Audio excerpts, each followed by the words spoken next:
Okay, so if you were watching the last video, I got cut off, ran out of time, and I had to end it. But I want to go over the solutions for the rest of your worksheet. So here's where we left off. We graphed the absolute value inequality, and then we shaded the solutions. And remember, again, if you're using strictly greater than or strictly less than, your boundary lines are dotted.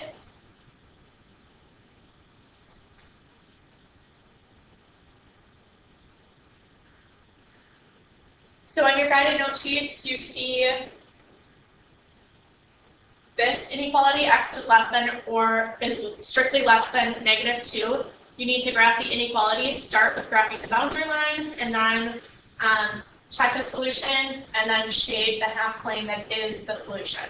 So please try this one on your own, along with y is less than or equal to -x plus 2. Try it on your own. And the last one, 9x plus 3y is greater than 9. Try that one on your own. And then y is greater than or equal to 2 times x plus 2 minus 1. Try it on your own, and pause the video while you work and unpause for the solutions. So for this first problem on your own, you should have graphed x equals -2. That's your boundary line. Again, we're using a dotted line because it does not include when x is -2. Then you can choose any point that is not on the boundary line and check if it's a solution. I chose when x was 0, and when x was 0, that is not less than -2. Therefore, 0 is not a solution. So I'm going to shade in the half plane that is the solution. So if I choose any other value, x is -4, for example, as part of my solution, yes, x is -4 is the solution, therefore that whole half plane is my solution.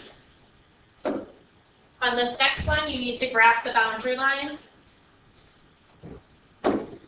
And I just had to change mine, but you should use a solid line because it says y is less than or equal to, meaning that it includes those values on the line.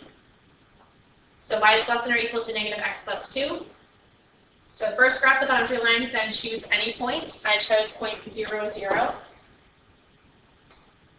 And with point 0, 0, I plugged this value for x and value for y into the inequality, and I got 0 is less than or equal to 0 plus 2. Yes, 0 is less than or equal to 2. So that is my half plane. That is the solution. That is always when y is less than or equal to these points on the boundary line.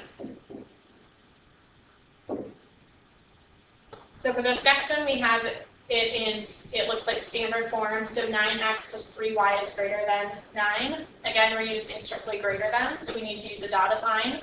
So first we're going to graph the boundary line. We're going to do that by finding the x and the y-intercept.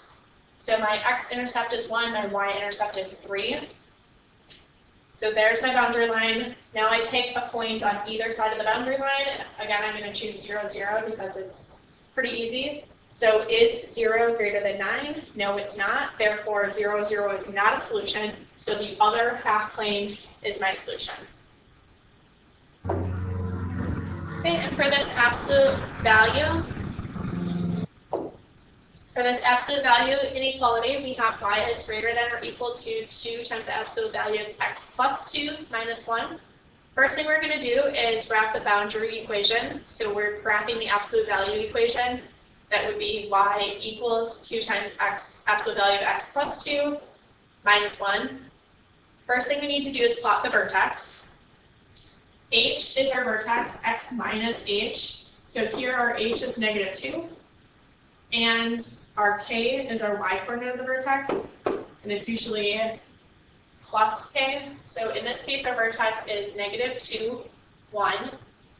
Then we're going to choose some other point to plot. I chose when x was 1. So when x was 1, I got the y value to also, or sorry, I chose -1. So when x is -1, my y value is 1. And then I plotted the symmetry point. So I originally went 1 unit to the right of my vertex, now I'm going to go 1 unit to the left of my vertex, and still up 2 units. After you have your boundary equation graphed, you need to check for a solution that is not in the boundary equation. I chose 0, 0.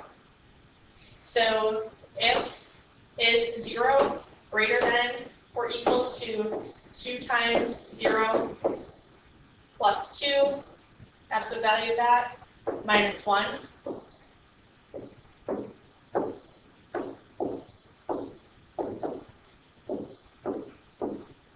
Is 0 greater than 4 minus 1, which is 3? No, it is not. Therefore, 0, 0 is not a solution. So the other half plane, the other section of my graph that's divided from our boundary equation is the solution. So everything inside of that, all of this blue shaded area, inside of the absolute value sign, that absolute value boundary equation is our solution. So as always, please jot down any notes that you have so that we can go through extra examples in class next time I see you. Thanks, girls.